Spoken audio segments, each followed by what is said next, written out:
की बात आए वहां हिकमत नहीं चलती है, वहां अहमद रजा का इश्क चलता है। हाँ, सरकार आला हज़रत की मोहब्बत चलती है वहां।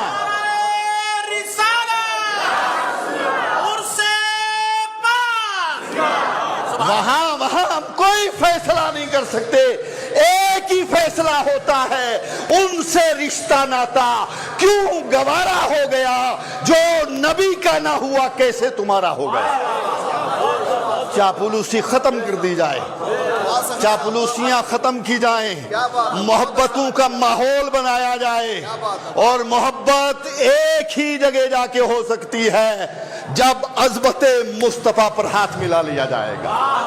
और मुस्तफ़ा की अज़मत का खिलवाड़ करने वाला वो यहाँ का हो या कायनात के किसी कोने का हो, मैं इस भरी मजलिस में और इन जिम्मेदार लोगों में एक जुमला कह देता हूं कि मुस्तफ़ा का चाहने वाला अगर जात का वो किसी भी एतबार से हो नबी को चाहता है, उसकी जूतियों की खाक जो है वो हमारे सर का ताज है, और नबी को जो नहीं चाहता है वो कायनात का कितना बड़ा मालदार हो, फिरौन से बड़ा बादशाह क्यों ना हो, उसका हर जुमला हमारी ठोकरों की नोक पर है।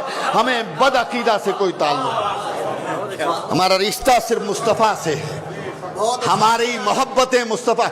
वो लोग जो चापलूसियां करके कह देते हैं रिश्तेदारियों का मसला है, नहीं, रिश्तेदारी वहां नहीं है। अरे कौन फिरौन का रिश्तेदार बनना पसंद करेगा, कौन पसंद करेगा कि वो आका के गुस्ताख से जो है रिश्तेदारियां कर ले।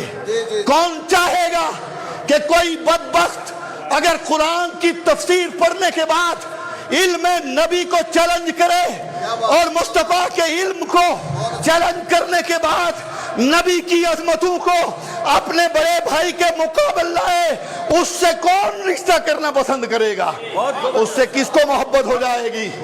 लिहाज रखिए, हर इंसान को यह लिहाज रखना चाहिए।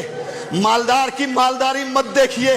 हमने फिरौन को मिटते देखा, शद्दाद को मिटते देखा, कारून को मिटते देखा, नमरूद मिट गया, यजीद मिट गया, और आज भी जितने यजीद हैं मैं उनको कहता हूं खुदा की कसम तुम भी मिट जाओगे।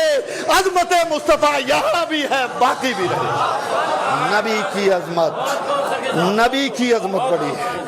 मुस्तफ़ा की अजमतों की बात करो, मोहब्बतें करो, कोई मोहब्बत की मुनादगी नहीं है, लेकिन उससे मत करो जो तुम्हारी कब्र में जहन्नुम की आग ले आए, जो तुम्हारी कब्र को खराब कर दे, जो तुम्हारी कब्रें बिगाड़ दे। उनसे मोहब्बतें मत कीजिए, मोहब्बतें उनसे कीजिए जो सही नहीं आती है। लेकिन एक दीवाना रसूल, एक सरकार का चाहने वाला जब सरकार की अजमतों को बयान करता है, मुस्तफ़ा की मोहब्बतों को बयान करता है, उसकी जबान की ताजगी आपको अलग मिलेगी। मैं ये नहीं कहता हूं कि किसी गुस्ताख ने मेरी जमीन पर पहला लगा रखा है, मैंने ये नहीं कहा कि किसी गुस्ताख ने आके मेरी डोगी में डाका डाल दिया है, मेरी मत चुराने की विधान ने मेरे मजहब के मुताबिक जीने का हक दिया है। मेरी जबान पर कोई नेता ताला नहीं लगा सकता है, मेरी जबान पर कोई लीडर ताला नहीं लगा सकता है, मेरी जबान को कोई दूसरे गुस्ताख पाबंद नहीं कर सकता है। मुझको मेरी बात कहने का हक है। मैं किसी को जातियात पर टार्चर नहीं कर रहा हूं, मैं सिर्फ उससे बात करता हूं कि अगर एक शख्स ने मुस्तफ़ा का कलमा पढ़ के मुसलमान होने का दावा किया है तो वो इल्म गैबे मुस्तफ़ा को माने, फिर जाके काम चलेगा।